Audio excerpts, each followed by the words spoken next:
some of these paintings were about. And they're also a palette cleanser in a way of getting back to some of the basic interests. This is out in the show in the lobby. This one I call Sobral Rio, after going to Arizona and the flash floods through the canyons there. Means bridge over the river. And I always found this kind of old gestural sumie brushwork to be exciting and stimulating, but I've found talking to people that they find it ominous, so it just depends on your context. What you bring to the art has a lot to do with what it means to you. This is another case where I had a wall for an exhibit that I knew was going to be fairly large, so I created a 6 by 12 foot painting for my 2 grandkids. And this was the beginning of the Navigator series that 2 of the paintings in the lobby are related to. Very cosmic, related to the Conception painting too. But a lot of people see this differently. They see it as underwater or microscopic. So I've found it interesting to talk to people about it, and that's partly informed my way of looking at things, because they say that's very interesting because you're looking at what I see when I skin dive or something along that line. One of the galleries wanted to show that vertigo, which I hadn't thought of, but I actually liked it pretty well. This is related to that painting from the same show. I'm going to zip through things pretty quick here because we're running out of time. That first Killicet painting, one of those early paintings, ended up being a commission basis for a residential piece here. This is a painting called Oceana that was a very large painting. It was 16 feet wide, and it actually got stolen out of a residence, so if you ever come across it, it's still out there somewhere. The police haven't located it. But I did some other commission pieces based on that imagery. Here's some of the original panels that were about 5 feet high, about 4 feet wide. These are some more recent water-type paintings. This was a fun project through the State Arts Commission for an elementary school in Jurien, where I had this upper freeze space. So it was prismatic, I called it, where it went through the whole prism from light to dark and one color to the next. So it went down 2 sides and across the end. And these were the individual paintings. Each panel was about 29 by 64, and I underpainted with a complementary color, most often so that it gave a little vibration. And they're pretty whimsical. They felt underwater, but with a lot of kind of quirky imagery. So I know some of you have to go to classes. This is when they were done being varnished outside, because my studio was too dirty to do them inside. Another similar period of painting. This one was the basis for a commission for a medical clinic. There's a painting of me fiddling with it.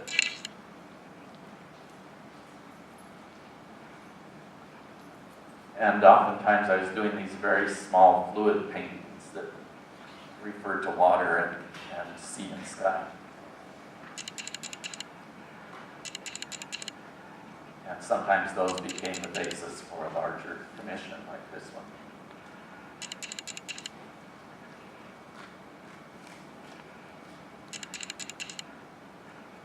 Then we have a home on the bluff with these madrona trees in front of it. So another series that came about was looking at these branches in front of the water at different times of day. There you can see the trees in the background that are sort of the inspiration for that series of paintings. And they became more abstracted into just gestural, almost simian paintings at the end. Another group of fluid paintings were these, where I was creating what I thought were cosmos paintings, but almost all with blurred, undefined drippy kinds of surfaces. There are those two paintings, the last two paintings in the exhibit. And some other big ones related to that have more to do with storms and cloud formations moving through space. This is a triptych. Again, I like to work on multiple panels. There's a detail of it. Some related triptychs, smaller, but still the landscapes. So often people would see one landscape and say, I like that, but I need these proportions, and I would like this color included. So this CEO wanted red, so we got a red sky painting. There it is in his office. And then the fluid paintings became very interesting to me and became more of what I've been doing for the last few years. Some of them were on UPO, which is a synthetic paper that allows the paint to be very fluid and move around. These are little 12 by 12 inch paintings, and I did quite a few of these, exploring different palettes and different directions, and it's easy to work on a small piece like that. So I would often lay out 6 or 8 at once and work on them in a series. And then some of the water became pool paintings, very still water instead. Here's a big warm pool painting. And of course, often those pool paintings read as cosmos too. These felt like they could be a thermal pool or an outer space. Another one from that series. So a red one on white, trying out a different kind of color configuration. And then the most recent paintings have been these gestural, pretty much cosmos paintings. A lot of exploding energy, a lot of movement, a lot of shifting things around in the glass case. This is the big piece. This was called Comet Chasing because a few years ago there was a space program that landed a craft on a moving comet. The program was called Rosetta, and as the comet moved back out into deep space, it sent images from that craft on a moving comet back to us to see what was going past. These are big panels, 7 by 4 feet, so I thought it was. I painted that flat in the summer on the garage driveways. I would have had to move everything out of the studio to work on it. There you see figures in the context.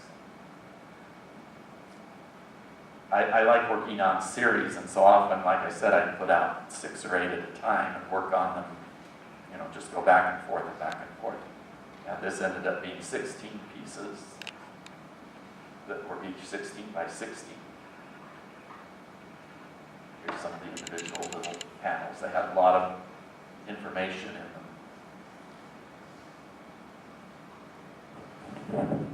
This is on rusted steel panels that I had sitting around, and I painted back into them and I sealed them. A new series is called the Strata series that has to do with layers of earth and water percolating through them. So there's a group of these that are within the last couple of years. This is a very new one that I just took to an art consultant in Bellevue. And then this is a drawing out in the lobby. I regularly like to go back to drawing. It's another way of rethinking things and getting the color sense sort of regrounded. This is a funny little 2 strips. I often end up with scraps of canvas after I stretch a canvas, so I keep all those scraps, and often they're gessoed, so this is 2 little scraps of canvas. And then this is the big one out in the lobby that has the most to do with the idea of moving through space and information like we have to do nowadays. This is a related painting, a smaller piece, navigations again.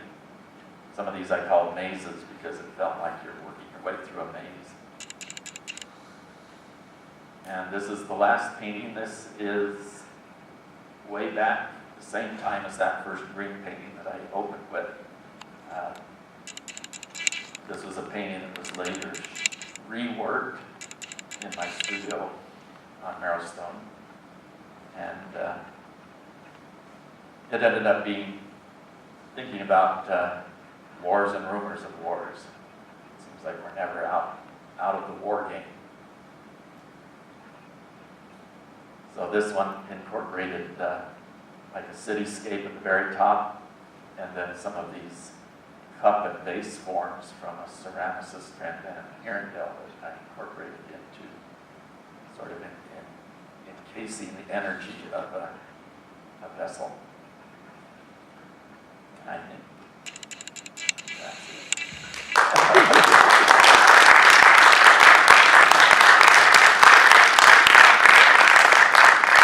We almost made it on time. Would you be willing to take Sure, I'm happy 2 or to 3 questions before we have the reception? happy to take some questions. Anyone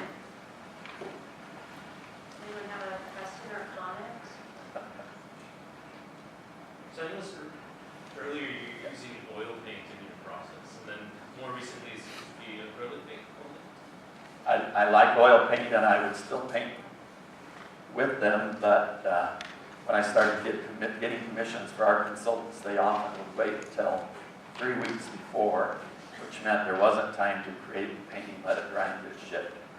So I switched to acrylics. I basically handle them very similarly, I think. Yeah, I think so. Oftentimes people don't know which it is, and I like that sensation.